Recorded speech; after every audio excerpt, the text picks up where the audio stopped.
Bismillahirrahmanirrahim. Assalamualaikum warahmatullahi wabarakatuh. Waalaikumsalam warahmatullahi wabarakatuh. Selamat malam kakak-kakak. Hari ini kita sedang berada di ruang virtual tatap maya untuk proses sinkronus. Pada kesempatan kita pada malam hari ini, kita akan membahas modul 1.2 tentang pemanfaatan sumber daya berbasis kekuatan dalam pembelajaran PJOK. Salam dan bahagia. Assalamualaikum warahmatullahi wabarakatuh. Salam damai sejahtera, Om Swastiastu, Namo Buddhaya, salam kebajikan, rahayu untuk kita semua di ruang virtual ini.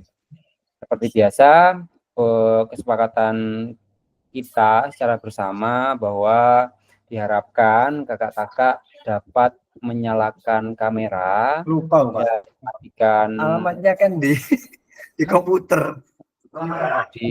Dan mematikan mikrofonnya demi menjaga bahwa kakak-kakak telah hadir seutuhnya serta kita menghargai waktu bersama.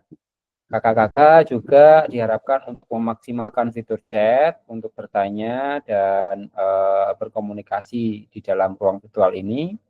Silahkan mengajukan raise hand sebelum bertanya, dan kita sadari bersama-sama bahwa gangguan teknis adalah hal yang wajar dalam kegiatan tatap maya semacam ini. Baik kakak-kakak, kemana arah program ini dibawa? Bahwa program ini memiliki tujuan luas, yaitu memfasilitasi pembelajaran PJOK yang berpusat pada peserta didik secara efektif, bermakna, menyenangkan, dan refleksif. Capaian akhir pelatihan adalah guru memiliki perspektif pendekatan berbasis aset atau kekuatan, atau biasa disebut dengan asset-based thinking, untuk meningkatkan kualitas pembelajaran PJOK yang berpihak kepada peserta didik.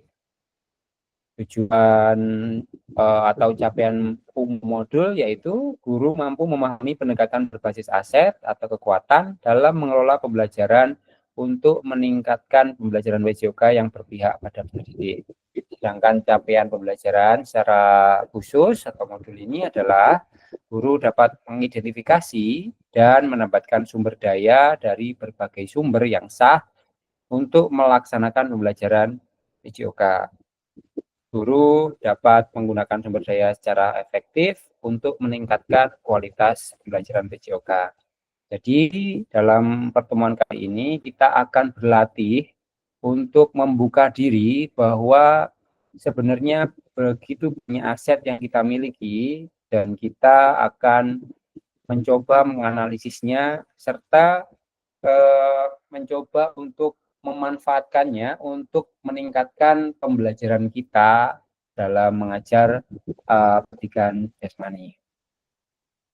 Halo Bapak, halo kakak-kakak. Tujuan dari sesi kita kali ini adalah peserta memiliki perspektif pendekatan berbasis aset atau asset-based thinking untuk meningkatkan kualitas pembelajaran PJOK yang berpihak kepada peserta didik. Agenda kita hari ini 5 menit adalah untuk pembukaan, kemudian 10 menit adalah penjelasan tentang asset based thinking. Kita sama-sama bahas nanti tentang asset based thinking. Kemudian kita akan masuk ke dalam ruang khusus bernama breakout room atau BOR, yang mana di dalam breakout room nanti kakak-kakak akan dibagi menjadi 3 kelompok, dan kakak-kakak akan mendiskusikan situasi-situasi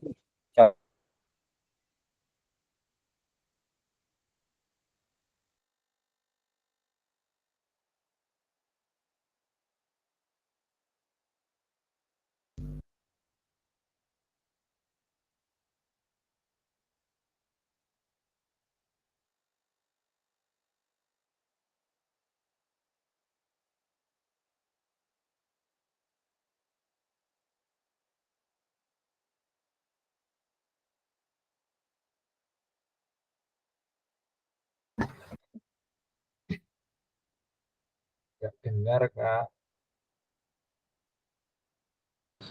Putus iku, Pak. Ya iya, biar noy. Cek. Oh, Iya, sana putus lah nih, ya. Mas. Apaan ini? Ganti ketua kelasnya yang presentasi. Pak Iya, Eko Kak. cocok. Ayo. Ketua kelasnya presentasi cocok nih. Betul-betul melayang guys ini guys. Terakhir itu ketua kelas itu. Baik. Oh, ganti Ini ini saya. kelas Ganti Pak Eko. iya nih. Alah kamu guys. Iso. Ayo Pak Eko, diambil alih ketua kelasnya. Alhamdulillah. Akuntas mulu ya. Nah, karena jaringan kita selesai di sini. Senggulo ta lah. Diatas ini udah Pak Edi. Yang tahu nggak ada PPG gitu. Bapak nggih. Terus rekod Diatas iki, sumber Bos. mawon. Nggih. Pak Rianto wae Pak. Masa aku Pak to kan jenengan mawon Pak. Akuntas mulu gimana?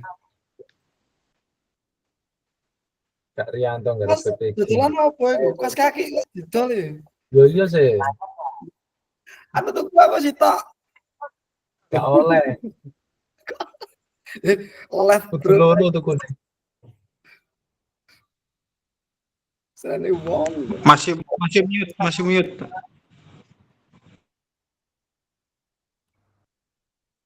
Saya terlempar kakak-kakak, mohon maaf. Siap Bapak. Dilanjut Nggak mawon. apa-apa Kak, sudah diambil alih Pak Eko Yuda tadi. Diambil alih Kak Eko. Iya, Begitu kelas langsung Bikin mengambil alih. materi Ya. mau kali Pak Eko. langsung dibuyarkan tadi Kak. Mohon maaf tadi materi yang masih tertangkap sampai di bagian mana ya? Pembagian grup. Oh, di sini. Studi kasus. Jadi nanti kakak-kakak akan dibagi menjadi 3 kelompok dan kakak-kakak masing-masing menganalisis sebuah kasus dan nanti masing-masing juga akan mempresentasikan sesuai dengan bagiannya. Untuk penjelasan detailnya kita akan bahas secara detail nanti pada saat sesi itu dimulai. Yang 10 menit kita belajar untuk memanfaatkan aset yang ada di Satuan Pendidikan. Yang terakhir adalah penutup, refleksi, dan foto bersama. Kita bicara dan mengutip kata-kata dari Mahatma Gandhi bahwa kekuatan tidak datang dari kapasitas fisik, itu datangnya dari kemauan yang tak tergoyahkan. Itu quotes dari Mahatma Gandhi. Berkaitan dengan apa? Kakak-kakak sudah mengeksplor atau sudah pernah mendengar baik di lingkungan sekolah maupun dimanapun tempat kakak berada mengenai apa itu asset based thinking. Silahkan tuliskan pendapat kakak yang kakak ketahui tentang asset based thinking itu seperti apa. Silahkan gunakan fitur chat yang ada di Google Meet.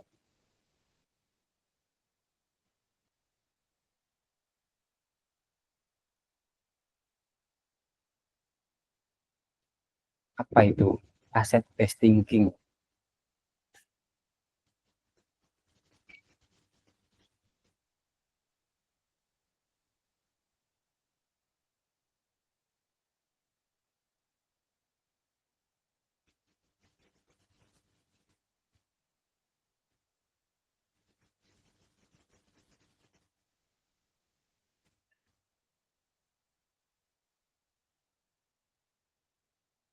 Ada Kak Ahmad Fajar, berpusat pada apa yang bekerja, inspirasi, kekuatan, dan positif. Abdul Aziz, asset based thinking merupakan pola pikir yang berorientasi pada potensi yang dimiliki maupun potensi yang ada di sekitar untuk mencapai tujuan. Kak Eko Yuda, berpikir positif.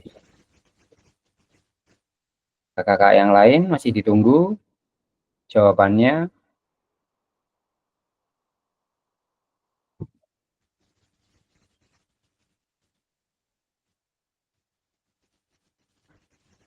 Arianto positif. Untuk Kak Ahmad Fajar Sodik, bisa dibantu untuk menjelaskan apa itu aset based thinking menurut pandangan Kakak Ahmad Fajar Sodik, silakan. Terima kasih Kak waktunya. Menurut saya, aset based thinking adalah cara praktis menemukan dan mengenali hal positif menggunakan kekuatan sebagai tumpuan berpikir.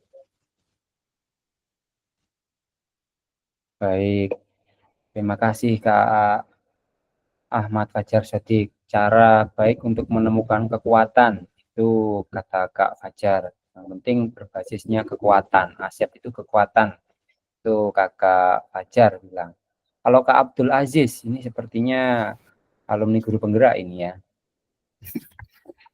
Tadi saya sudah sedikit mereview yang apa yang dimaksud dengan asset based thinking di web ya.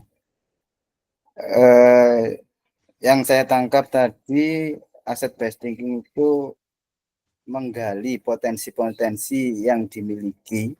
Kalau di sekolah misalkan potensi lingkungan, potensi sumber daya manusianya, kemudian kalau di sekitarnya bisa masyarakat yang ada di sekitar, itu potensi-potensi yang bisa dimanfaatkan untuk mencapai tujuan. Misalkan kalau dalam pembelajaran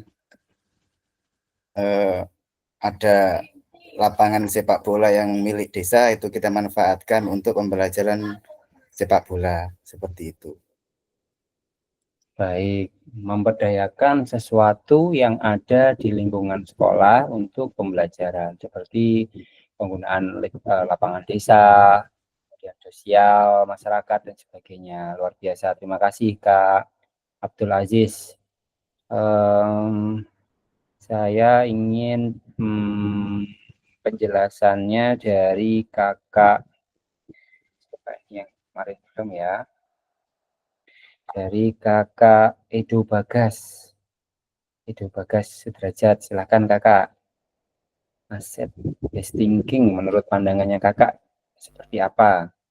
Terima kasih untuk waktunya Kak. Yaitu aset based thinking yaitu upaya untuk mendorong seseorang untuk melihat apa yang sudah ada dan bagaimana mereka dapat memanfaatkan untuk mencapai tujuan mereka. Seperti contohnya sumber daya manusia, potensi yang ada baik dalam individu maupun komunitas. Itu menurut saya Kak. Baik Kak Edo Bagas. Terima kasih upaya untuk mencari aset terbaik di lingkungan sekolah. Baik kakak-kakak, kita lanjutkan ke slide berikutnya. Bahwa jawaban kakak-kakak tadi sudah mengarah kepada pemikiran yang benar, bahwa aset based thinking itu adalah kita lebih berfokus kepada apa yang kita miliki, bukan kepada apa yang tidak kita miliki.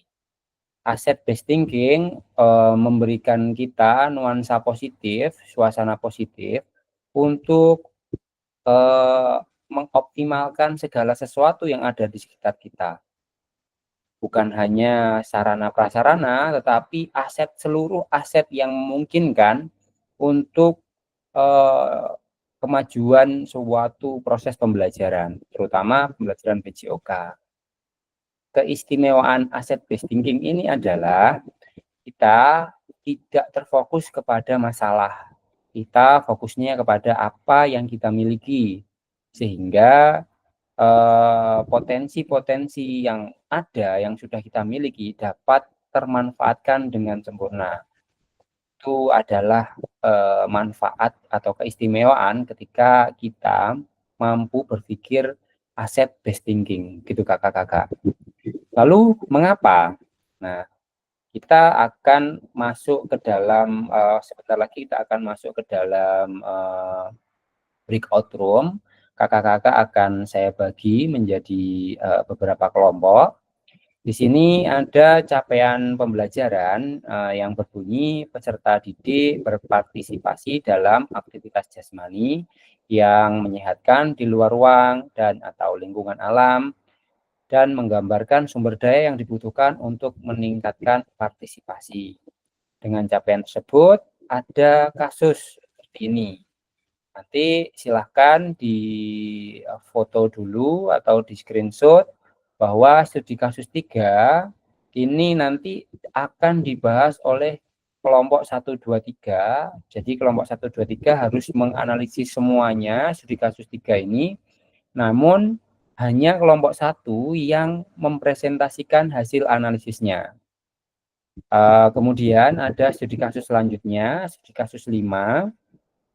Studi kasus 5 nanti setelah sesi ini selesai, sesi diskusi dan presentasi, maka kita akan masuk ke studi kasus 5, yang mana studi kasus 5 akan dibahas dan dianalisis oleh seluruh kelompok, tetapi yang bertugas sebagai presenter atau menyampaikan hasil analisisnya hanya kelompok 2.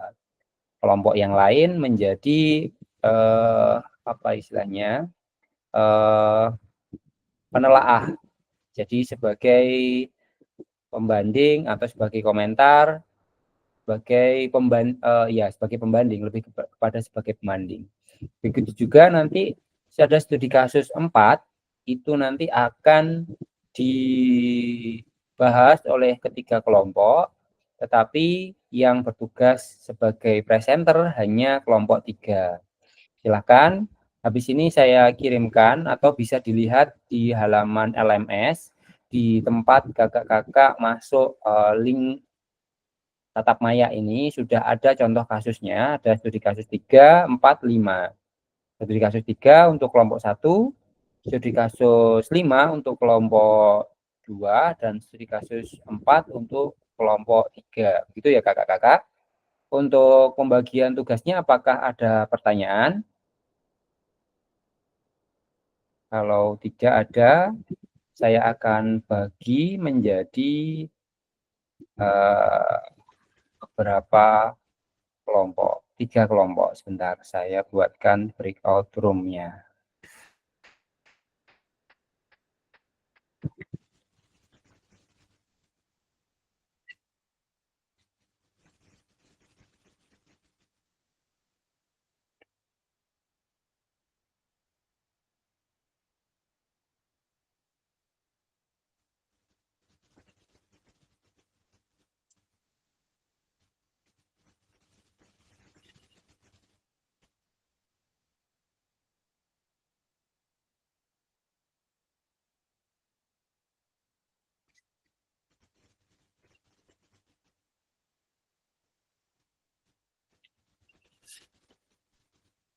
Sambil menunggu breakout room-nya jadi, kakak-kakak bisa lihat dulu studi kasusnya dan dibaca di studi kasus 3 ini. Dengan pertanyaannya adalah sebagai berikut. Pertanyaannya bisa di screenshot terlebih dahulu sambil saya mengatur pembagian kelompoknya masing-masing.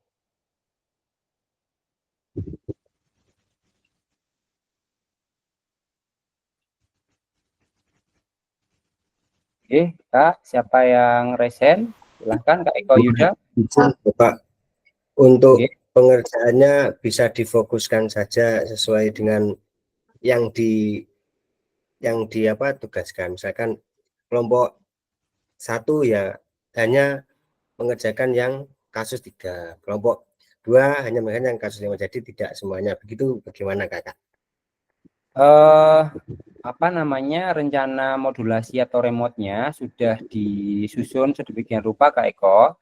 Jadi ketiganya diharapkan untuk menganalisis sama-sama supaya bisa membandingkan dari ketiga kasus itu.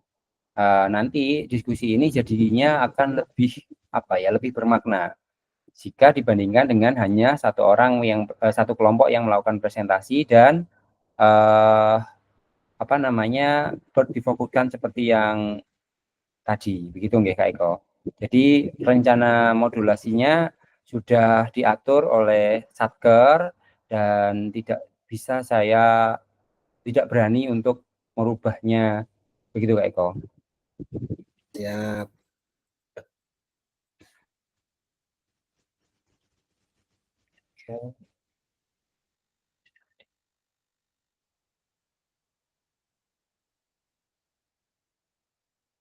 Bentar Kak, saya bagi kelompoknya.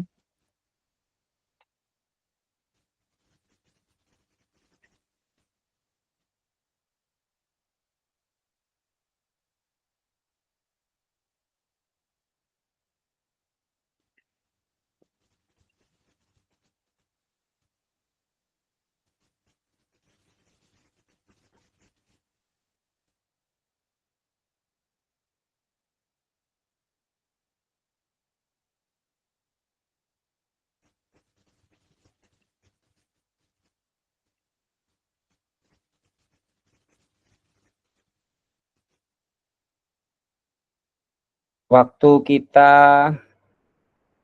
kita berdiskusi hanya 8 menit ya kakak-kakak.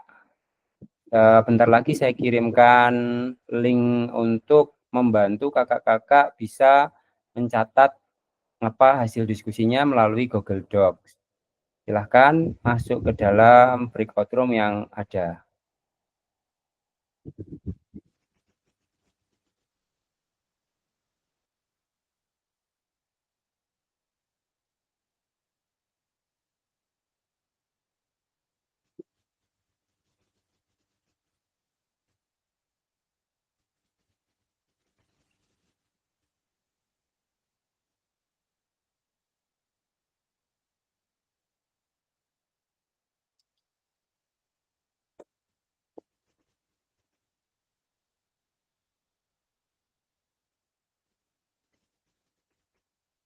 Kak Alfian sama Kak Eko Agus silahkan masuk ke breakout room-nya.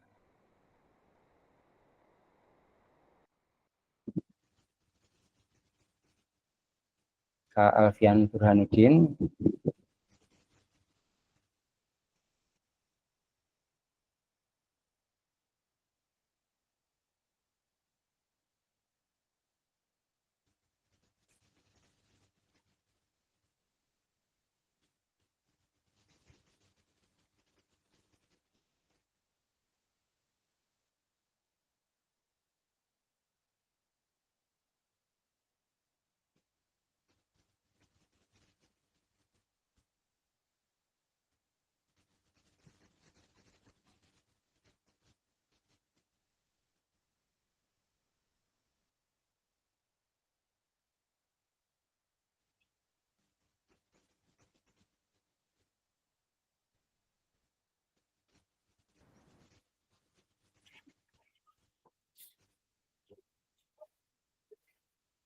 Kak Hanif.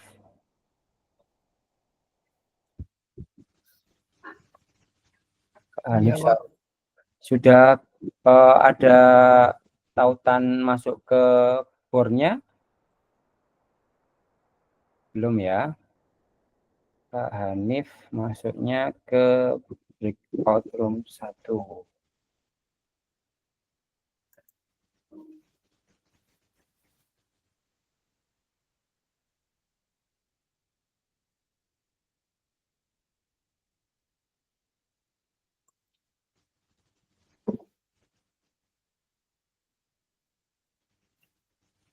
Silakan masuk ke ruang breakout room-nya Kak Hanif. Kemana Pak? Ke breakout room-nya. Sudah ada notifikasi breakout room yang muncul. Diklik OK.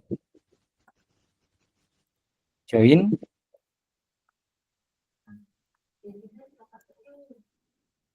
Yang spreadsheet ini dah? Bukan, yang di halaman Google Meet. Di halaman Google Meet-nya ada, nah,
Apakah sudah masuk kembali ke main room semuanya?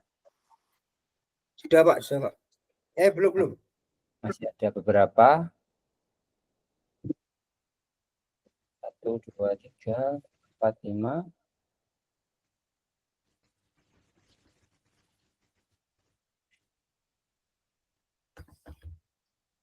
Kemudian Muhammad Bangkit.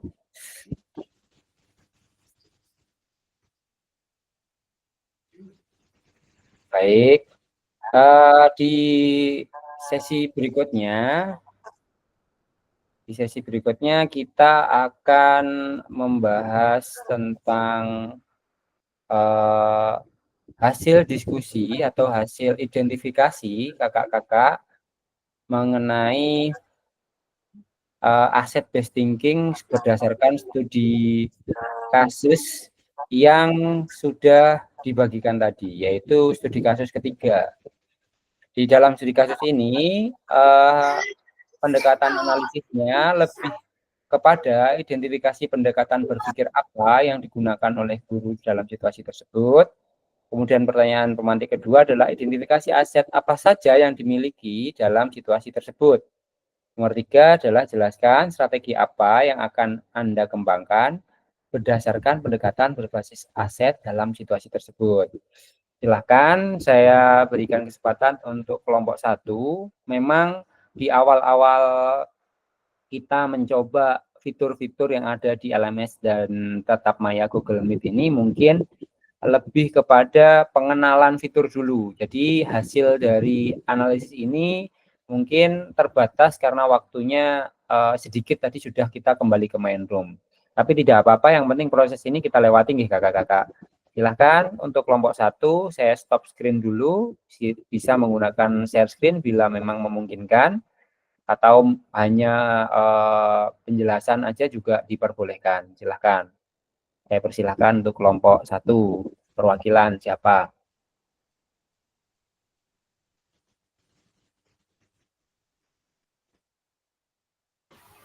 Mohon maaf Bapak, untuk kelompoknya 1 itu kelompoknya siapa Pak? Kelompok 1 itu ada Kak Dwi Noviawan, ada Kak Eko Agus Setiawan, ada Kak Novka Rudin, ada Kak Hanif Salahuddin Furkon.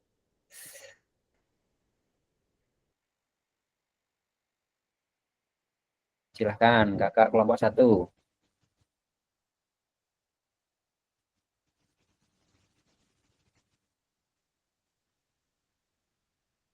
Siapa yang mewakili?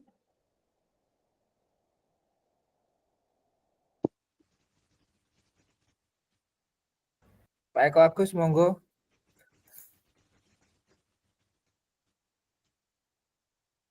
Insya Allah Pak. Dengan mohon Pak Andi, saya tadi masih belum bisa fokus soalnya pindah-pindah tempat tadi dari tempat yang nggak jauh orang. Kak Hanif boleh hasil analisisnya secara singkat, nanti kelompok 2 dan 3 akan menambahkan dan mengkoreksi memang kalau ada kekurangan atau ada sesuatu yang miss dalam analisis itu. Jadi hasil analisisnya saja yang dipaparkan, hasil kerja kelompoknya tadi tidak apa-apa. Tidak ada jawaban yang salah kakak-kakak. Semua kita dalam tahap belajar dan berproses. Silahkan Kak kelompok 1.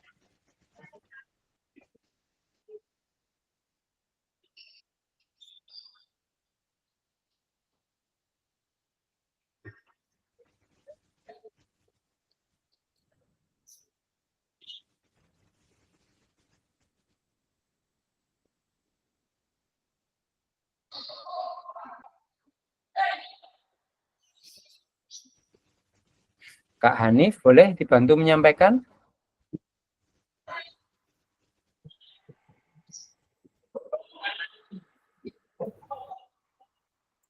Bentar Pak, masih meraba-raba ini untuk maksudnya kayak gimana ini.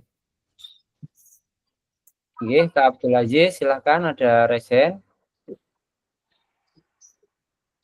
Masih termute itu Kak Abdul Aziz. Izin boleh kelompok 2 dulu yang menyampaikan. Tukar, berarti ditukar. Kalau begitu nanti Oke. kelompok 1 Nanti yang kelompok 1 yang melengkapi. presentasinya dianalisis 5 kalau begitu. Berarti kelompok 2 yang melakukan presentasi di analisis 3 begitu. Boleh. Silahkan Kak Abdul Aziz untuk kelompok 2 ya. Iya. Oke, nanti kelompok 1 yang melengkapi dan memberikan tanggapan dari hasil presentasi kelompok 2. Silahkan Kak Abdul Aziz. Oke, terima kasih. Mungkin nanti bisa dilengkapi apabila analisisnya kurang baik.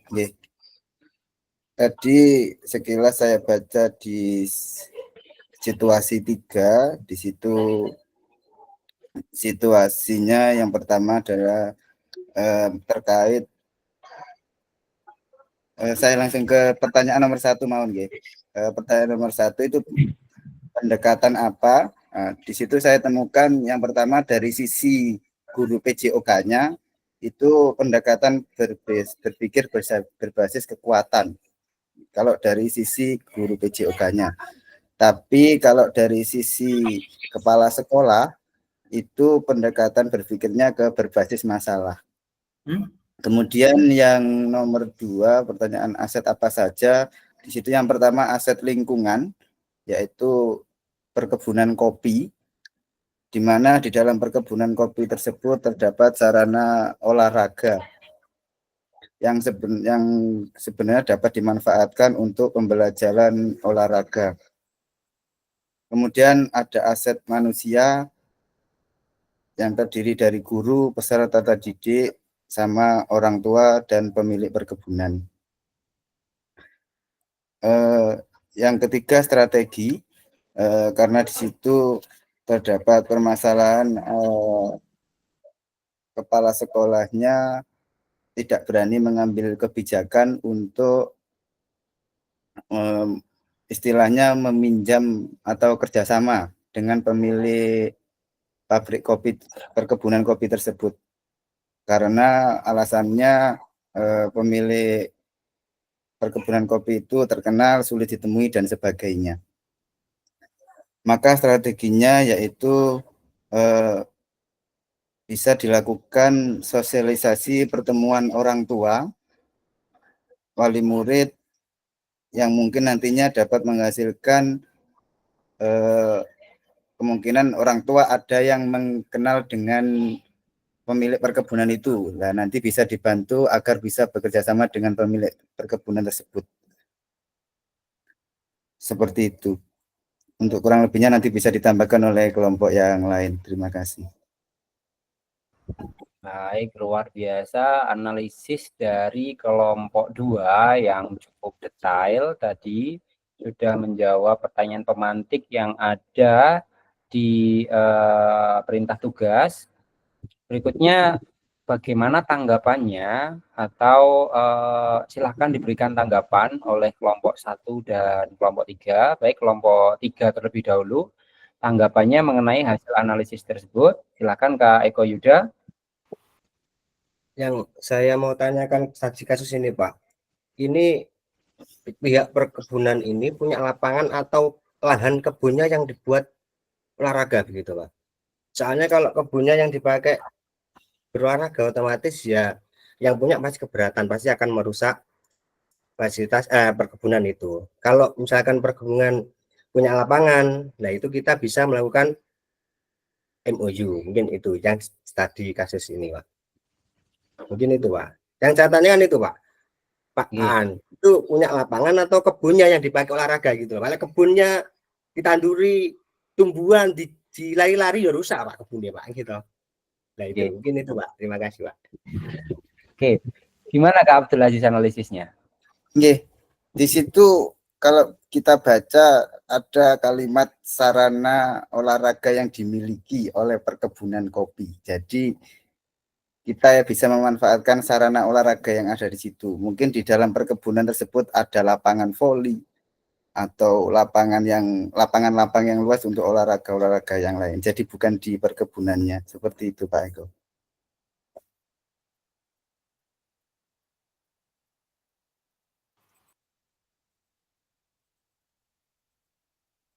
Masih dimut, Pak. Masih dimut kan. Sorry. Baik, terima kasih analisisnya Kak Abdul Aziz. Gimana Kak Eko? Apakah itu menjadi sesuatu yang masih mengganjal? Dan Boten, Pak. apabila Tadi memang, biar ndak ngantuk ngoten, Pak. Ndak anyep ngoten. tetapi analisis itu perlu dilakukan. Kadangkala kondisi itu terjadi di lingkungan sekolah kita yang pinggiran.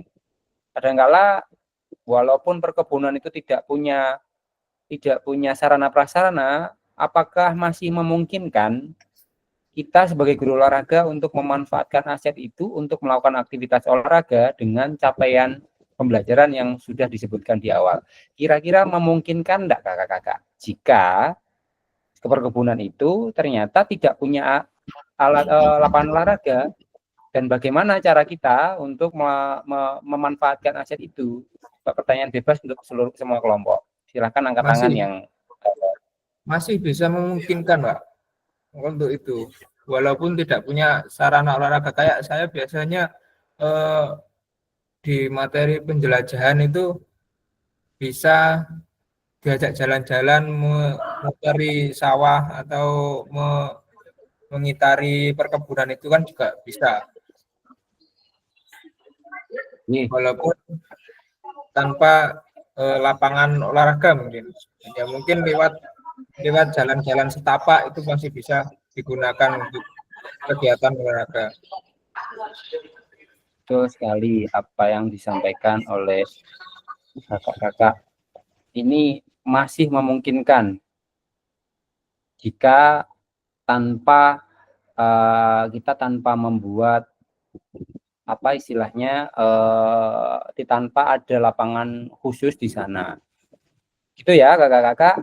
Itu adalah untuk analisis di studi kasus ketiga. Berikutnya kakak-kakak akan masuk lagi ke dalam breakout room untuk membahas analisis di studi kasus 5. Analisis studi kasus 5, dan yang kebagian untuk mempresentasikan nanti adalah kelompok 1. Ya, setelah ini kelompok 1 silahkan melakukan diskusi dan melakukan analisis untuk mempresentasikan, karena bagiannya kelas 1 tadi udah diambil alih oleh kelompok 2. Lalu terakhir nanti kita juga akan melakukan diskusi lagi untuk membahas untuk analisis 4. Saya bagi ke dalam breakout room lagi, kakak-kakak silahkan masuk lagi ke dalamnya.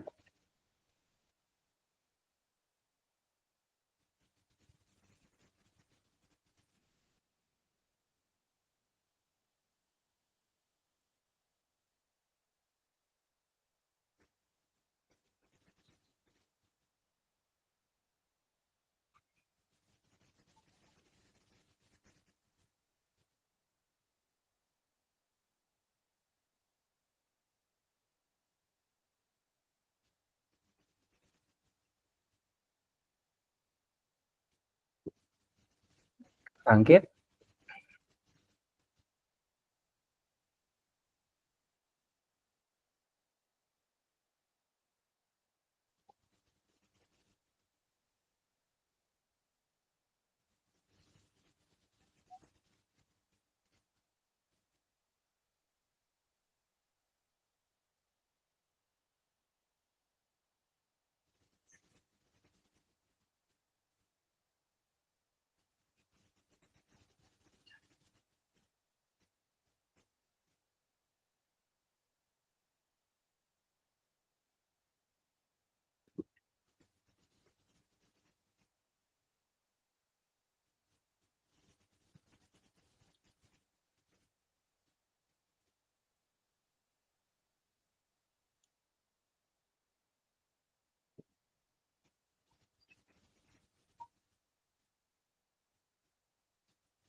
Baik, sepertinya sudah kembali ke main room semuanya. Silahkan untuk kelompok 2 menyampaikan, memaparkan hasil analisisnya. Untuk kelompok 1 memaparkan hasil analisisnya untuk studi kasus 5. Silahkan menggunakan fitur share screen jika memang memungkinkan. Silahkan yang mewakili.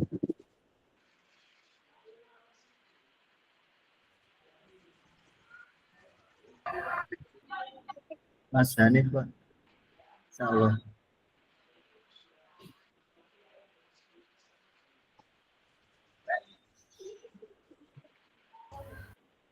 Ya, Pak.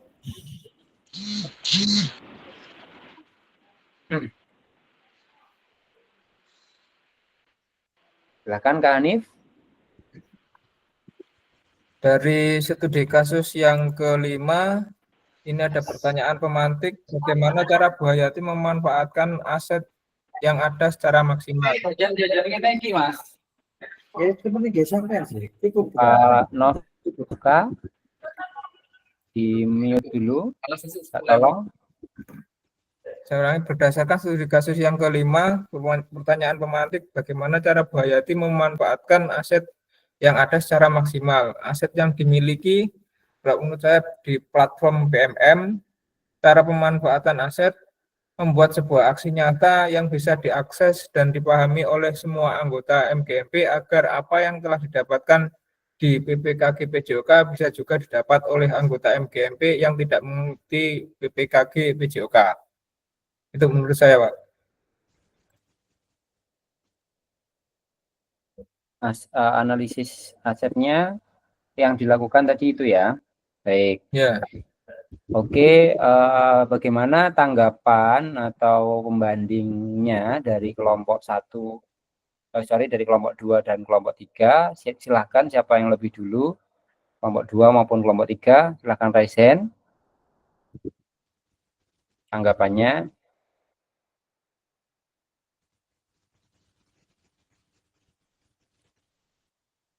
Yang lain nih Kak, supaya sama-sama kita belajar. Ada Kak Bangkit mungkin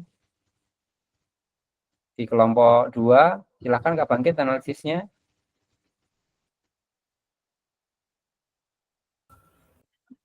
Ini masih membaca Pak ini.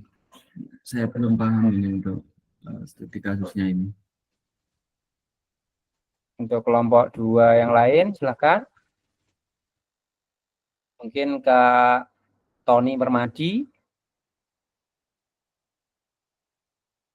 Apakah ada? Oh, enggak ada. Kak Tony, silakan. Analisisnya Kak Tony dari kelompok 2.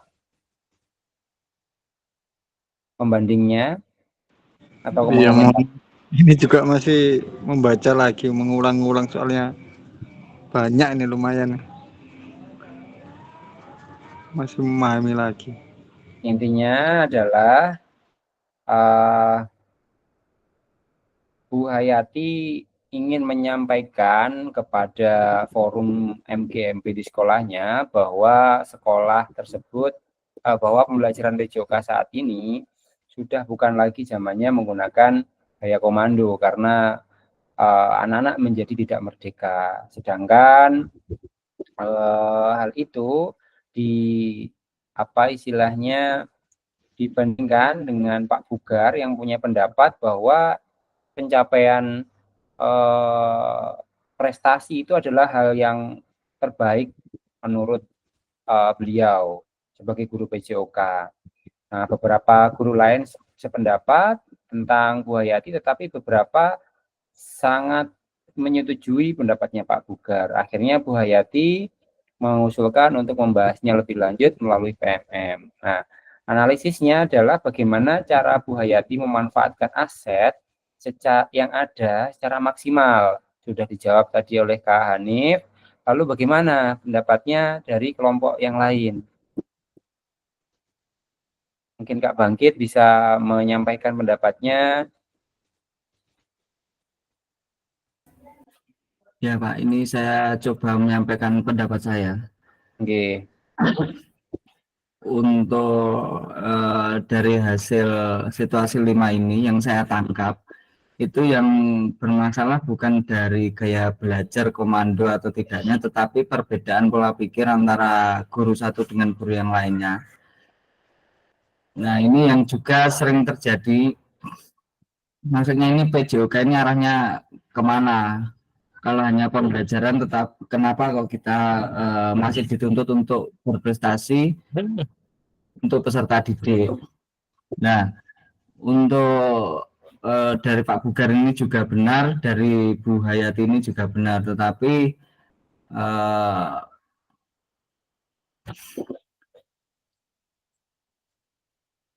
Bu Hayati kok Bu Hayati ini, mohon maaf.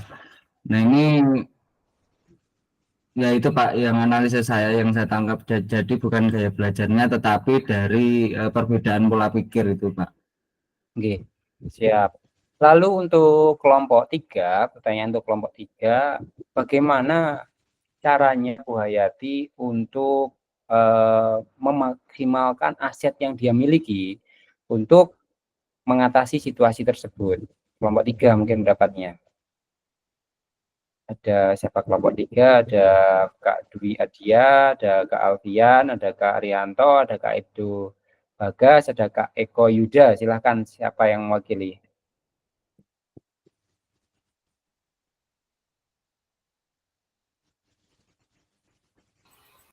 Kak Edo Bagas mungkin? Pendapatnya?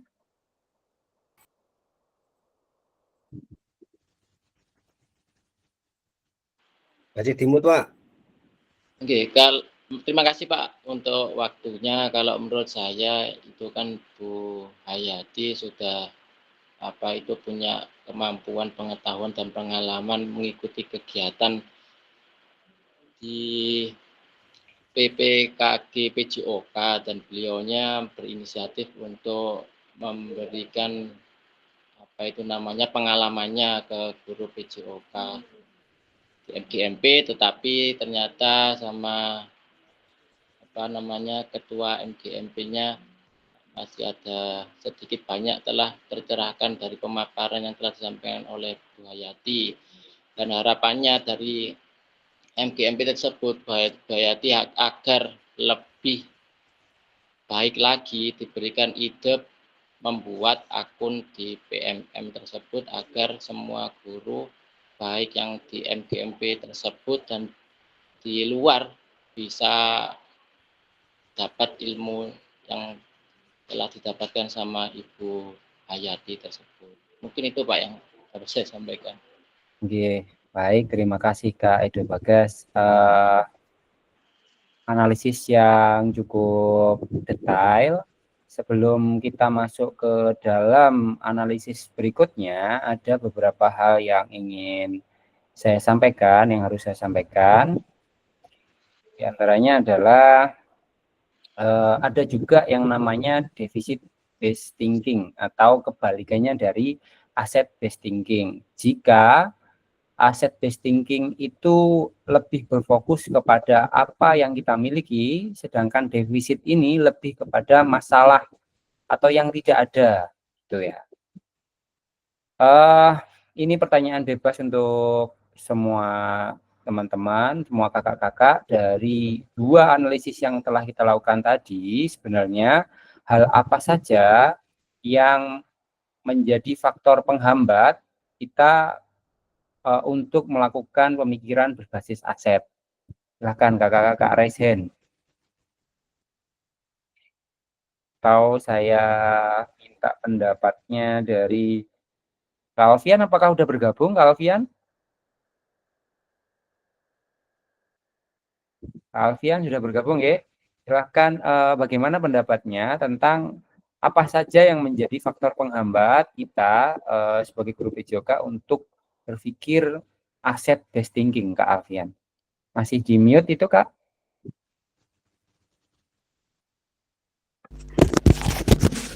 Baik, terima kasih. Jadi ini fokusnya kepada aset based thinking ya, atau Oke. dari dua tadi, dari dua. Jadi dua kedua. kasus tadi itu Baik, terima kasih. yang ditanyakan ini faktor penghambatnya aset based thinking. Baik, menurut saya untuk faktor penghambatnya adalah pola pikir, Pak. Jadi pola pikir antara satu manusia atau satu orang dengan orang lain itu tidak sama. Jadi untuk yang kasus pertama tadi, gurunya berpikiran bisa memanfaatkan lahan kebun. Ternyata kepala sekolahnya berpikiran bakal tidak boleh. Kemudian kasus kedua, Bu Hayati berpendapat bahwa gaya komando sudah tidak relevan. Kemudian Pak Bugar malah berkata ya lebih relevan karena bisa menunjang prestasi untuk sekolahnya. Begitu menurut saya, Kak. Terima kasih. Oke, ternyata Kak Alfian Burhanuddin menyatakan bahwa masalah utamanya adalah di mindset. Memang betul bahwa ketika mindset kita belum mengarah kepada pemikiran berbasis aset atau sebuah refleksi dari modul-modul yang sebelumnya kemarin, memang akan menjadi kendala besar bagi kita untuk melakukan perubahan ya. Betul sekali apa yang dikatakan oleh Kak Alfian Burhanuddin. Mengapa? Dan pertanyaan kedua, selama mengerjakan asinkronus kemarin dan forum diskusi serta pertemuan malam ini, sebenarnya mengapa sih guru PJOK perlu mempelajari dan menerapkan pendekatan aset based thinking?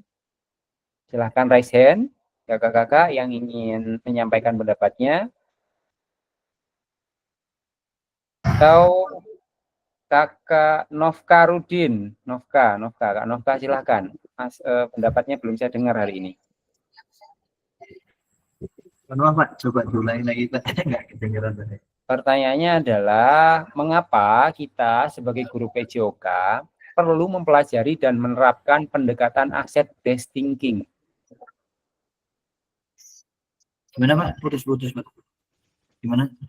Mengapa kita sebagai guru PJOK perlu mempelajari dan menerapkan pendekatan aset based thinking, Kak Novka?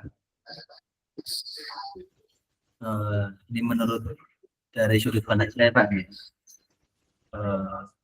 dirubah mindsetnya, dirubah untuk bisa memahami kebutuhan siswa. Insya Allah itu aja. Oke, terima kasih. Kak Novka, terima kasih. Minta tambahan pendapatnya dari Kak Eko Agus. Mengapa guru PJOK, kita sebagai guru PJOK, perlu mempelajari dan menerapkan pendekatan aset based thinking, Kak Eko Agus? Mohon izin menjawab. Oke. Menurut saya begini, karena dimanapun tempat kita mengajar, aset-aset yang ada atau kekuatan-kekuatan yang ada di sekitar itu yang menjadikan kita bisa lebih maksimal dalam langkah untuk selanjutnya. Nah, dari sekian hal aset atau kekuatan-kekuatan itu, baik dari siswa, dari sarana dan sebagainya, itu nanti kalau kita mengambilnya yang ada di sekitar kita sebagai aset yang ada yang bisa kita manfaatkan dan mudah dijangkau, itu lebih lancar dalam perjalanan ke depannya. Kalau menurut saya begitu. Baik. Kalau ada kurangnya. Oke, ya luar biasa jawaban dari kakak-kakak sekalian, bahwa memang kita perlu berfokus kepada aset yang kita miliki. Kadang-kadang memang kita sebagai guru olahraga pasti di lingkungan kita maupun di rekan-rekan sejawat kita terkadang banyak keluhan yang muncul bahwa Pak, sekolah saya tidak punya bola, Pak, sekolah saya tidak punya lapangan tertentu. Jika memang ada ungkapan seperti itu, berarti itu adalah sebuah tanda bahwa kita masih berpikir defisit based asset. deficit based thinking. Kita kadang-kadang lupa bahwa di balik kelemahan atau kekurangan yang kita keluhkan itu, sebenarnya kita memiliki aset yang luar biasa banyak dan kita bisa manfaatkan sebagai penunjang pembelajaran kita supaya lebih maksimal kepada anak-anak. Kita sangat perlu untuk berpikir berbasis aset karena guru PJOK perlu memandang sumber daya yang dimiliki sebagai sesuatu kekuatan. Seperti contohnya di sekolah saya, lingkungan saya itu aset budaya, aset lingkungan budayanya adalah masyarakat sekitaran sekolah saya itu sangat menyukai semacam karnaval atau joget-jogetan gitu. Anak-anak ketika mereka mendengar suatu musik itu pasti auto joget gitu. Artinya mereka suka dengan masyarakat sekitar itu memang sangat menyukai itu. Itu kita bisa manfaatkan untuk penunjang bahwa pelajaran PJOK yang menggunakan musik adalah aktivitas ritmik. Jadi kita bisa gunakan sebagai penunjang itu sehingga aktivitas anak pun akan menjadi lebih maksimal dalam bergerak. Nah, begitu juga dengan aset-aset yang lain di sekitar kita. Mungkin antara satu sekolah dengan sekolah yang lain mempunyai aset-aset yang berbeda.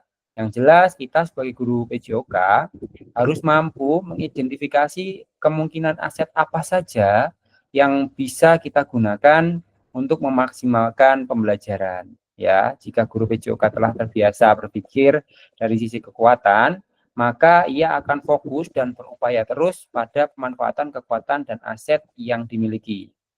Dengan menyadari betapa banyaknya sumber daya yang dimiliki sekolah, rekan-rekan guru akan terbiasa untuk mengidentifikasi, mengevaluasi sumber daya, serta memanfaatkan aset yang ada untuk pembelajaran yang berpihak pada peserta didik.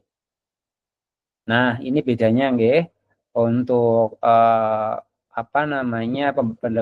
pentingnya pola pikir berbasis aset ini adalah mewujudkan visi atau mencapai tujuan berupa prakarsa perubahan. Jika kita menggunakan pendekatan deficit based thinking, maka yang muncul yang nampak adalah kita berfokus kepada masalah, sehingga penyelesaiannya adalah atasi atau selesaikan masalah. Upayanya yaitu mencari dan mengatasi masalah. Sedangkan perspektifnya adalah pasti ada sesuatu yang salah pemikirannya. Kemudian fokus, kita selalu berusaha mencari kelemahan dalam sistem tersebut. Masalah sama dengan kesulitan atau batu sandungan, sehingga menyebabkan pengalaman emosi dari pendekatan berpikir seperti ini adalah tidak menyenangkan. Berbeda dengan pemikiran berbasis aset yang mengedepankan kekuatan atau potensi daya gunakan. Upaya yang bisa dilakukan adalah identifikasi, kemudian apresiasi, selidiki kekuatan atau potensi, dan aset. Perspektifnya adalah pasti ada kekuatan atau potensi atau aset. Fokusnya adalah apresiasi kekuatan, potensi, atau aset dalam sistem tersebut. Sehingga menyebabkan semangat gotong royong yang tinggi, serta ko-kreasi.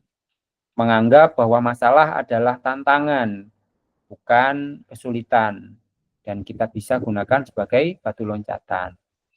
Sehingga pengalaman emosi yang muncul dari pendekatan berbasis kekuatan ini adalah pengalaman bahagia. Itu nggih kakak-kakak. Sekarang untuk kasusnya Bu Hayati sudah kita bahas tadi, bahwa dia sebenarnya punya komunitas MGMP PJOK di tingkat kabupaten. Kemudian ada pergeseran cara mengajar komando menjadi pendekatan pembelajaran variatif dan inovatif. Kemudian peran peserta yang aktif dalam kegiatan MGMP itu adalah aset manusia, aset yang baik di suatu forum. Ketika sumber daya manusianya pasif dan tidak mau berpendapat, itu menjadi sebuah hal yang rumit.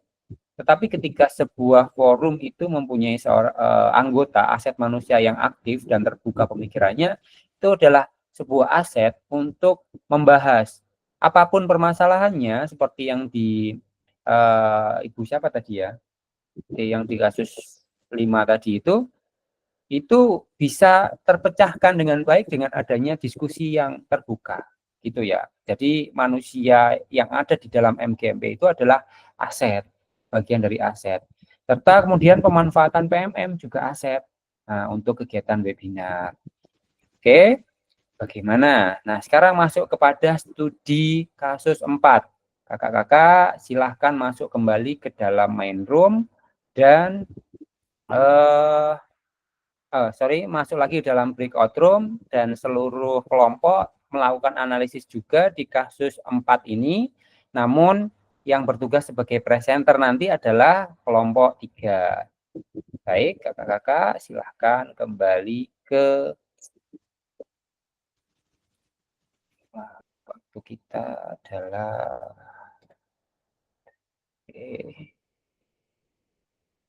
breakout room. Silahkan.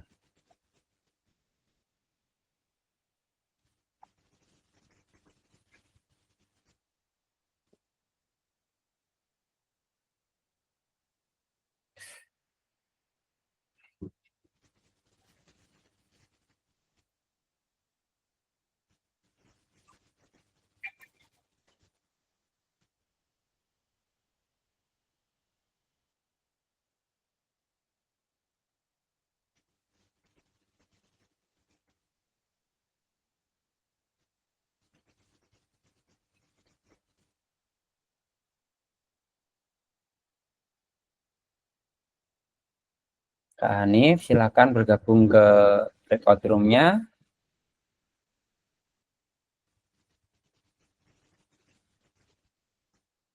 Masih ada Kak Edo Bagas.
Sambil menunggu rekan-rekan semua kembali ke main room, boleh mulai disiapkan presentasinya untuk kelompok 3 dan kelompok 2 serta kelompok 1 nanti menanggapi serta menambahkan jika memang ada analisis yang perlu dikoreksi dan ditambahkan. Silahkan untuk kelompok 3 bisa diwakili oleh siapa? Salah satu. Silahkan. Ya, Siapa saya Oke, dari Kak kelompok Rizky. 3 untuk studi kasus 4 dari orang tua wali dan donaturnya sangat mendukung sehingga berbagai kegiatan dapat diselenggarakan oleh sekolah. Terus yang kedua dari beberapa alat-alat olahraga yang tersedia, ada beberapa alat belum dimanfaatkan secara maksimal.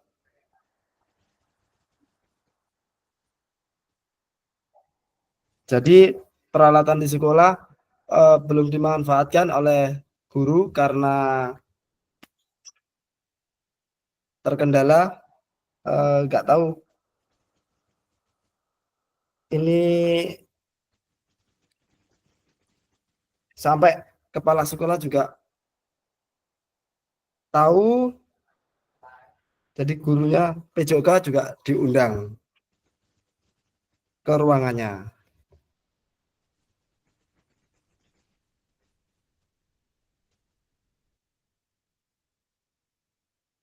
Itu untuk studi kasus 4, barangkali ada tambahan.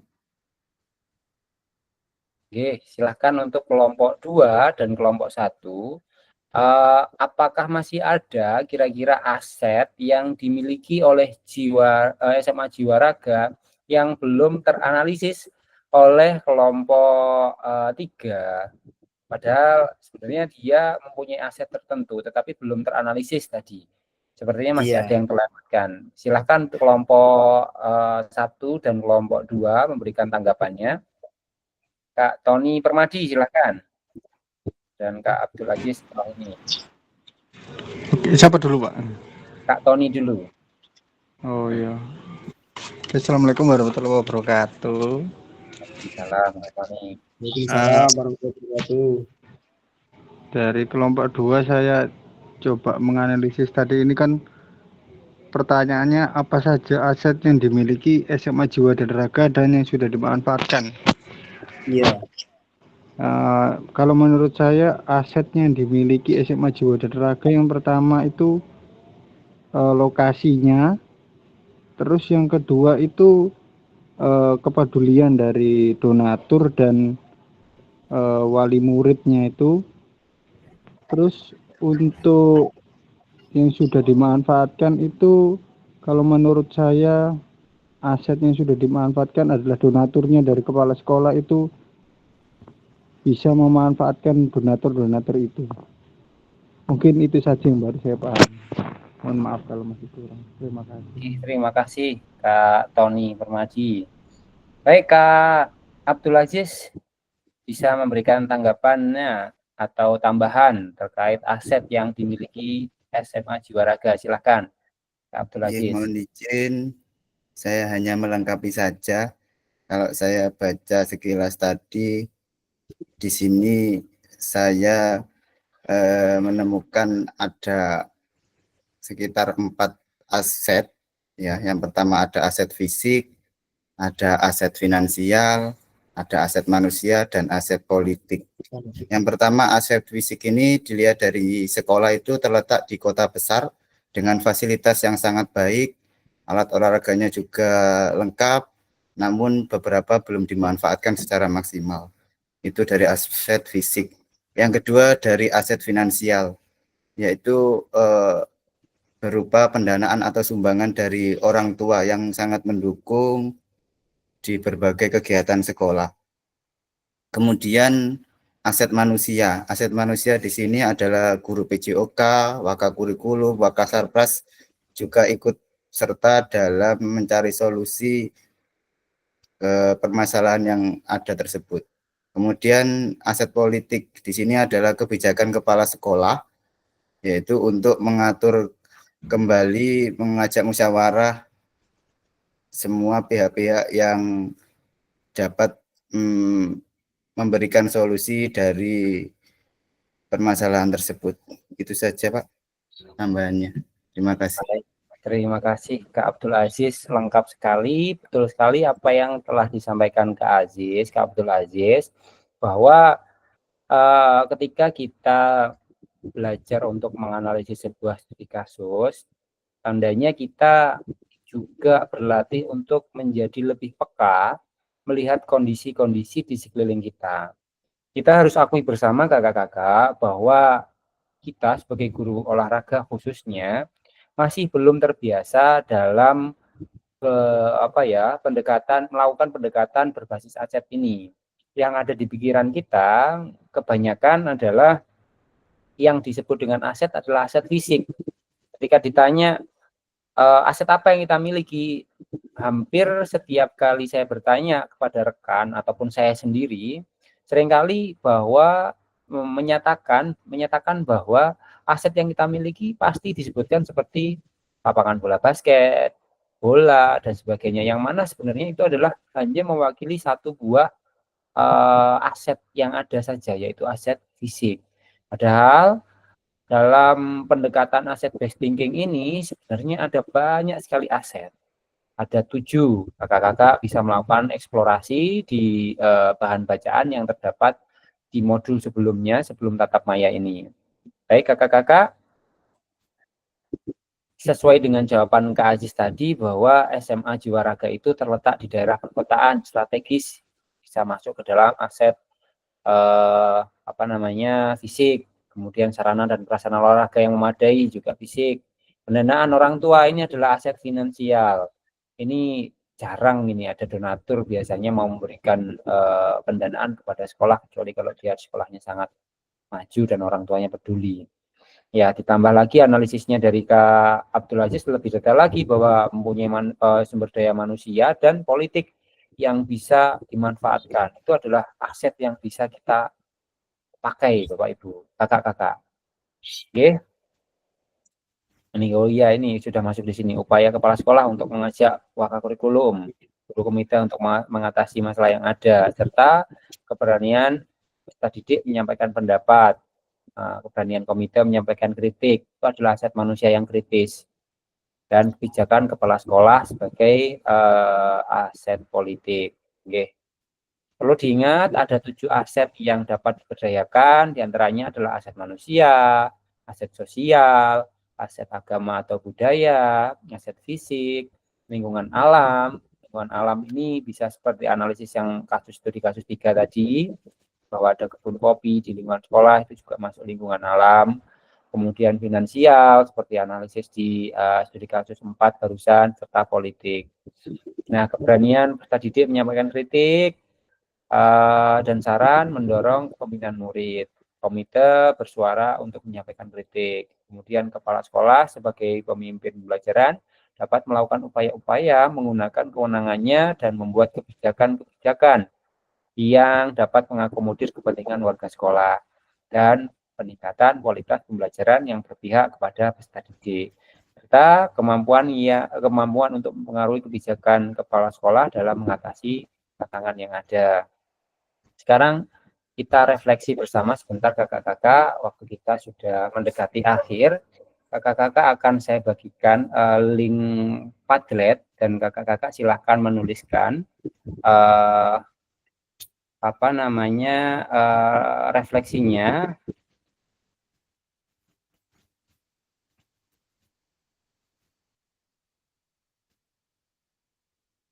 Di link Padlet yang saya bagikan di kolom chat. Di mana posisi kita selama ini sebagai pembelajaran mengenai aset.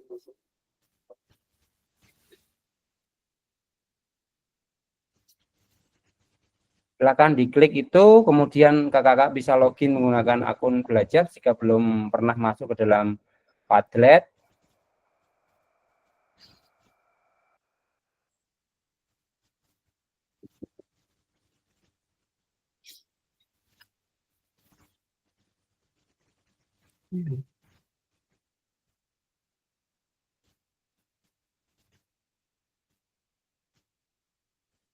Pertanyaannya adalah seperti berikut. Sudah bisa masuk ke dalam Padletnya, Kak? Belum, Pak.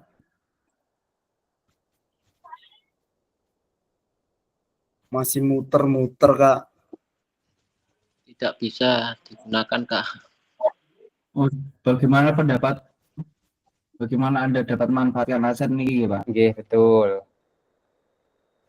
Jawabnya diklik itu Pak ya. Jawab di sini itu.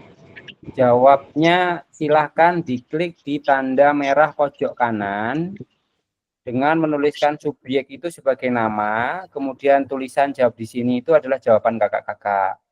Nah, ketika kakak-kakak mengeklik tanda plus di sebelah kanan yang merah itu, di situ akan muncul sebuah halaman kecil yang berisi subjek dan tulislah sesuatu yang luar biasa.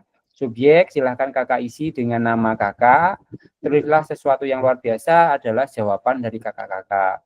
Setelah selesai, kakak-kakak bisa pilih publikasikan, lalu akan muncul jawaban seperti yang sudah saya ketikkan di contoh pengisian ini. Nanti akan saya hapus ini kakak-kakak.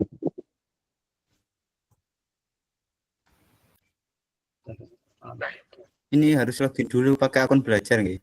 Boleh akun belajar yang langsung tidak ada registrasinya terlebih dahulu, langsung terkonek dan full free. Kalau yang akun biasa biasanya akan diberikan pilihan untuk memilih untuk berbayar atau free gitu.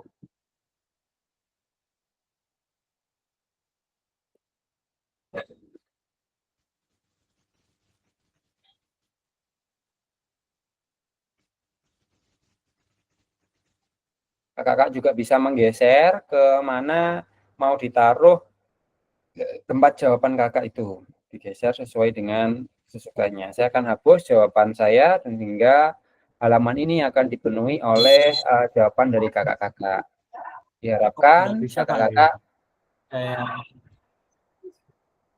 gimana bisa masuk. Mohon petunjuk Pak, mohon diulang untuk pengerjaannya. Pengerjaannya Yang dipencet yang sebelah. Pengerjaannya adalah kakak-kakak klik tombol plus yang ada di pojok kanan bawah, merah plus itu pojok kanan bawah, kemudian akan muncul sebuah halaman kecil berisi tulisan subjek dan tulisan sesuatu yang luar biasa. Tulisan subjek itu bisa kakak ganti dengan nama kakak. Kemudian tulislah sesuatu yang luar biasa itu bisa kakak ganti dengan jawaban sesuai dengan pertanyaan di atas. Lalu ketika sudah menjawab, kakak-kakak bisa mengeklik publikasikan sehingga muncul ke dalam halaman utama. Kak Hanif Salahuddin sudah dapat mengumpulkan dan menganalisis data aset sekolah untuk membuat keputusan yang tepat dalam pemanfaatan aset.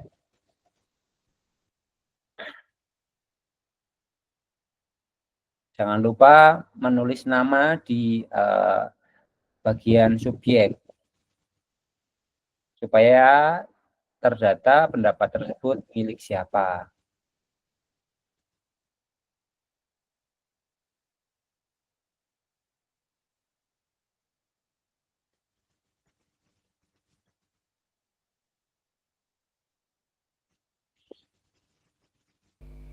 Mohon izin bertanya. Iya, kakak silakan. Soalnya itu apa saja aset atau yang ada di situ di link itu? Soalnya yang di Gmeet ini kan slide-nya kan apa saja aset yang ibu bapak miliki di satuan pendidikan. Oh iya, kita terbalik berarti. Bagaimana ini? Yang ini. Nah, soalnya nanti setelah ini akan ada satu link lagi yang menjawab pertanyaan sebelumnya tadi.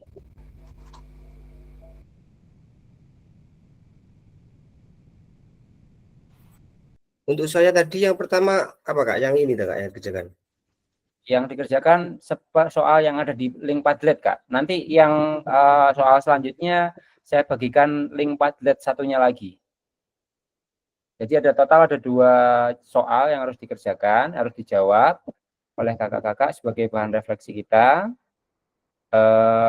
Kita masih di bagian Padlet yang bagaimana Anda dapat memanfaatkan aset. Jika sudah mengerjakan yang itu, kakak-kakak bisa mengerjakan satunya. Ada 2 Padlet yang harus dikerjakan. Saya kirim yang Padlet berikutnya. Caranya hampir sama. Kakak-kakak hanya tinggal menambahkan tambah plus yang ada di bawah soal, lalu tulis nama dan jawaban dari contoh 2 itu. Jadi ada 2 soal nih kakak-kakak yang di Google, yang ada di slide share screen ini ada 2. Bagaimana Anda dapat memanfaatkan aset yang ada di satuan pendidik Anda, strategi apa yang Anda lakukan. Kemudian ada juga yang apa saja aset yang Ibu Bapak miliki di satuan pendidikan untuk mendukung Anda dalam pengajaran PJOK yang berkualitas.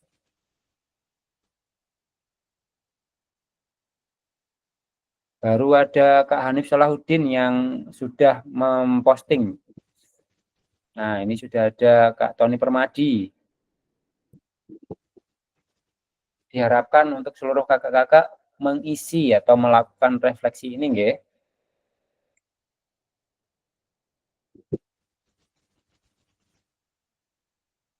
Ada Kak Ahmad Fajar Sodik.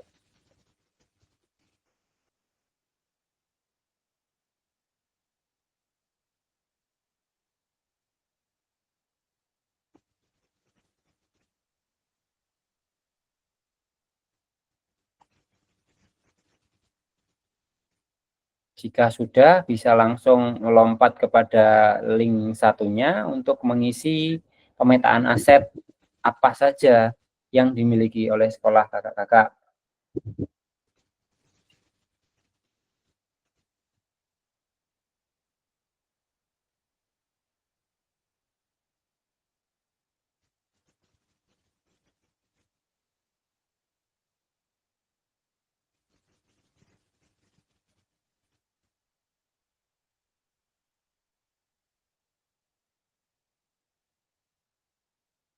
Kak Eko Yuda, dengan memilih model pembelajaran yang sesuai dan pemanfaatan aset sesuai dengan tujuan pelajaran yang sudah ditentukan. Ada Kak Dwi Noviawan, menganalisis aset data di sekolah dan mendata apa saja aset yang perlu dikumpulkan dan bisa dimanfaatkan dalam proses belajar mengajar di sekolah. Ada Kak Alfian, mengidentifikasi aset yang ada untuk bisa dimanfaatkan setelah teridentifikasi baru dieksekusi. Abdul Aziz menjawab, menggali, identifikasi aset, kekuatan yang ada di sekolah, baik aset manusia, fisik, lingkungan, politik. Kita mengajak musyawarah dengan pihak-pihak terkait, aset antara lain kepala sekolah, Wakasatpras, untuk membuat kebijakan terkait aset yang ada tersebut. Aida Bagas juga menjawab dengan mengidentifikasi aset apa saja yang ada di satuan pendidikan tersebut, lalu memanfaatkan aset yang ada, sehingga kita dapat meningkatkan kualitas pendidikan dan menciptakan lingkungan belajar yang lebih baik. Mantap. Eko Agus mengumpulkan aset yang dimiliki di satuan pendidikan, kemudian mengidentifikasi setiap aset yang ada. Setelah itu memaksimalkan dengan mengkombinasikan setiap aset. Luar biasa, jawaban kakak-kakak sudah sangat baik. Kak Hanif Salahuddin juga sudah mengisi di link satunya apa saja aset yang dimiliki, yaitu Kak Hanif menjawab aset fisik berupa sarana dan prasarana olahraga, aset sumber daya manusia yang selalu mendukung pelajaran olahraga. Ada Kak Hanif, ada aset manusianya adalah guru PJOK, aset fisiknya ini dikasih nama, jangan lupa ya. Yang kedua ini masih milik Kak Hanif atau orang lain? Ya saya itu Kak, tapi nggak ada, kalau sebelumnya kan ada disuruh nulis nama, yang itu kok enggak disuruh Pak? Yang subjeknya itu diisi nama, Kak. Ada subjek Oh, kan? subjeknya itu nama. Oh, oke, siap. Itu bisa jadi tak, Kak? Bisa Bisa. langsung diedit. Oke, siap.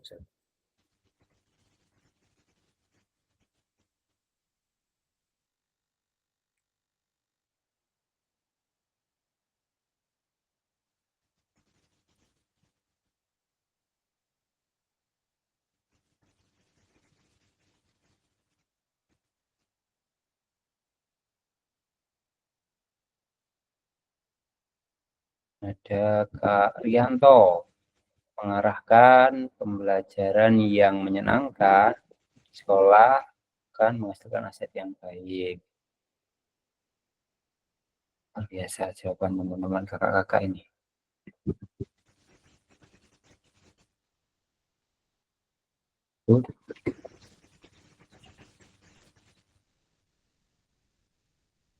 Baru 9 kakak-kakak yang menjawab. Dan link satunya baru ada 3. Masih ditunggu jawabannya kakak-kakak yang lain.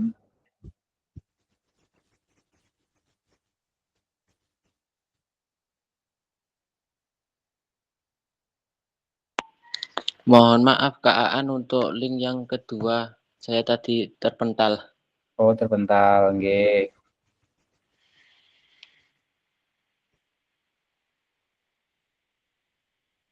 Link kedua ini, Kak. Terima kasih Kak. Oke, sama-sama, Kak.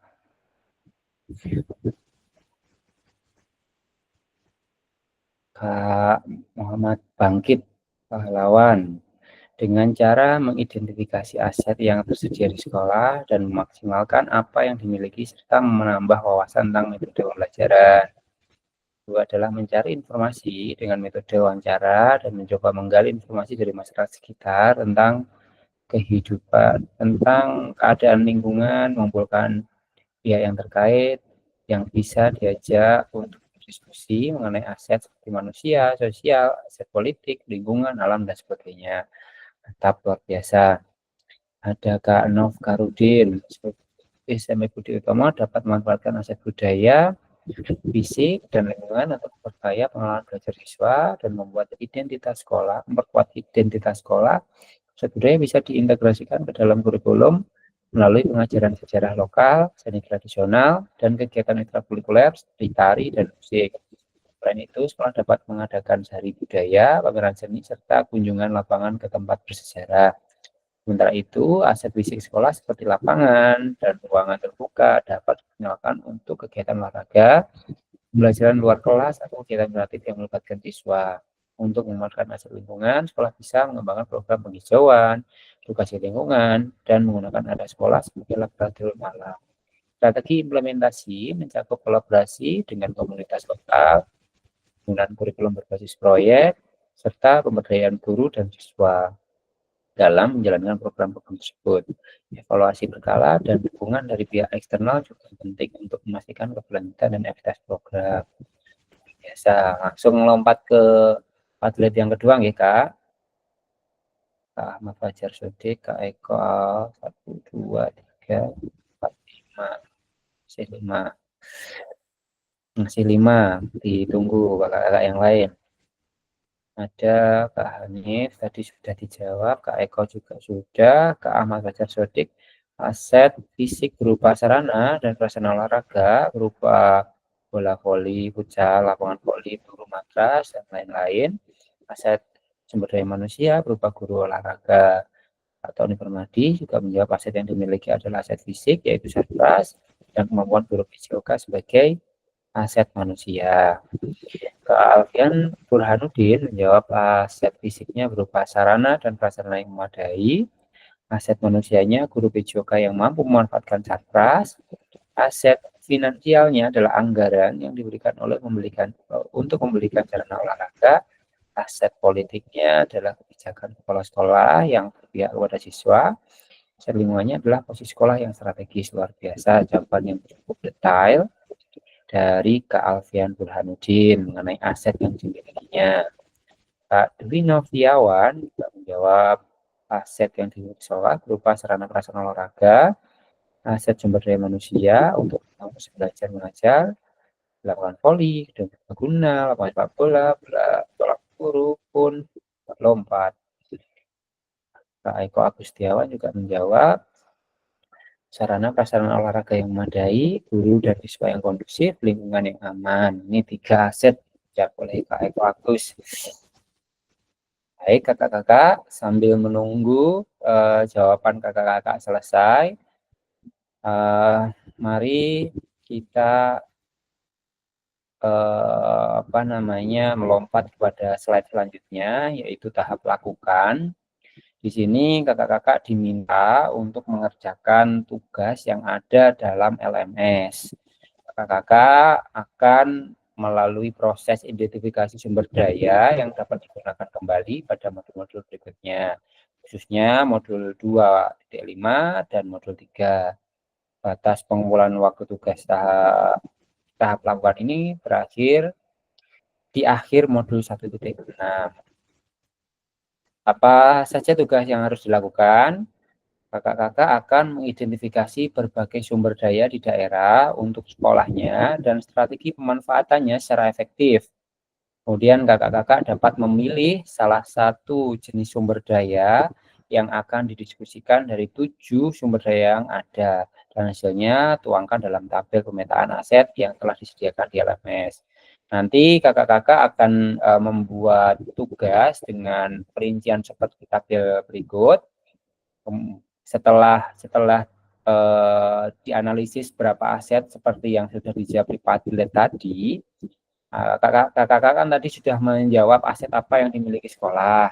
Nah, aset itu kemudian dipilih aset yang paling dominan itu apa, dan pemanfaatannya dalam pembelajaran yang kepada peserta didik itu seperti apa.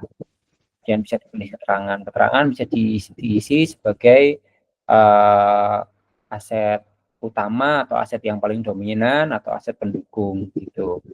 Jadi silahkan lakukan analisis terhadap aset yang dimiliki oleh sekolah kakak-kakak mengajar, kakak-kakak bertugas, dan kemudian juga diidentifikasi apakah aset tersebut sudah dapat dimanfaatkan atau akan dimanfaatkan dalam pembelajaran PJOK yang berpihak kepada peserta didik.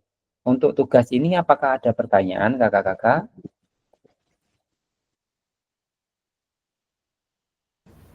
Aman? Aman. Aman. Bungkus aman gitu. Modul berapa sampai berapa Kak? Ini untuk LMS-nya yang ini kakak-kakak akan masuk di modul 1.2.D yang bagian lakukan. Nah, di bawahnya buletan hijau itu akan ada masuk tugas seperti yang ada di share screen saat ini. Kakak-kakak melakukan analisis. Tugasnya bebas, Kak. Kakak-kakak bisa menggunakan Canva, bisa menggunakan PDF atau Word atau PowerPoint. Yang penting isi dari tugas itu dapat tersampaikan. Kakak bisa menggunakan sekreatif mungkin apa yang menurut kakak paling dikuasai. Jadi tidak harus menggunakan Word saja atau Excel saja. Semua boleh. Pakai Canva, pakai PowerPoint boleh. Dan nanti jangan lupa tugasnya harus ada sebelum due date ditentukan, yang telah ditentukan. Kalau nggak salah tanggal berapa tadi due date-nya itu. Bentar saya lihat, ada due date. Due date itu batas pengumpulan nggak? Kalau kakak-kakak mengumpulkan tugasnya melewati bulan itu jam itu, maka akan ada tanda merah. Kalau nggak salah ini agak lama ini. Due date-nya sampai 19 Oktober bunyinya di sini. Mengingatkan kembali, di sini di aktivitas sebelum hari ini, yaitu aktivitas kemarin, bahwa kakak-kakak sudah berlatih dalam menggunakan framework refleksi. Hari ini kita telah mempelajari tentang satu modul baru, yaitu pembelajaran pemanfaatan sumber daya berbasis kekuatan dalam pembelajaran PJOK. Tentu di tahap akhir modul ini kakak-kakak harus menuliskan sebuah refleksi juga. Yang mana refleksinya silahkan gunakan framework lain daripada yang telah dipilih kemarin. Kalau kemarin kakak-kakak menggunakan framework Borton, sekarang gunakan framework yang lain seperti yang ada di panduan kemarin. Boleh menggunakan topi atau yang lain. Silahkan pilih sesuai dengan apa yang belum dipilih. Jadi ada 2 tugas yang kakak-kakak harus kerjakan setelah modul ini selesai. Lalu penutup, jangan lupa untuk dipastikan selalu tercentang hijau. Kemudian di pertemuan selanjutnya kita akan membahas tentang pembelajaran PJOK yang berpusat pada peserta didik atau biasa disebut dengan SCL, yaitu Student Centered Learning gitu. Di situ kita akan membahas banyak hal dan waktunya agak panjang. Di sana ada elaborasinya, modulnya cukup banyak. Saya berharap kakak-kakak melakukan eksplorasi secara mandiri dengan bertahap, karena kalau dadakan 1 jam sebelum tatap maya baru membuka pasti akan kesulitan, sehingga proses tatap maya berikutnya akan kurang maksimal. Begitu nggih kakak-kakak? Nah, ya. Pada sesi akhir sesi kita hari ini,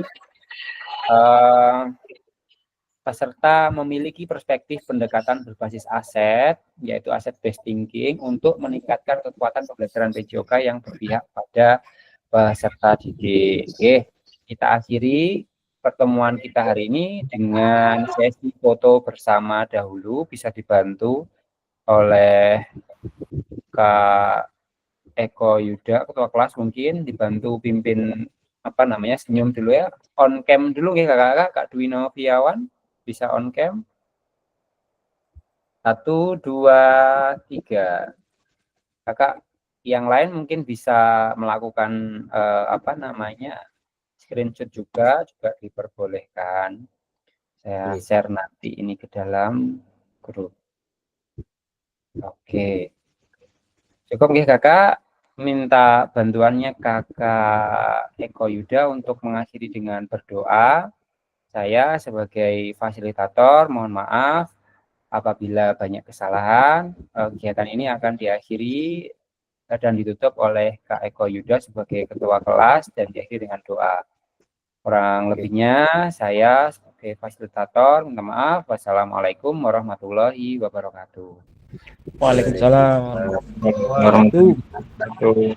Oke, untuk kesempatan kali ini alhamdulillah sudah terlaksana dengan baik. Kita di penghujung acara. Sebelum kita selesai, mohon untuk dipimpin bantu berdoa Pak Edo Bagas, berdoa sebelum selesai.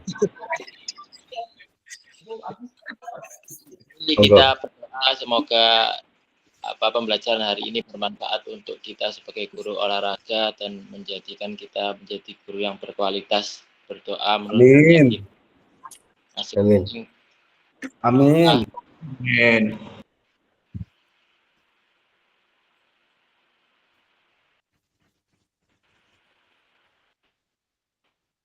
Selesai. Kita sebelum tidur. Boleh pesan itu. Terima kasih teman-teman. Ketemu lagi tanggal berapa Pak?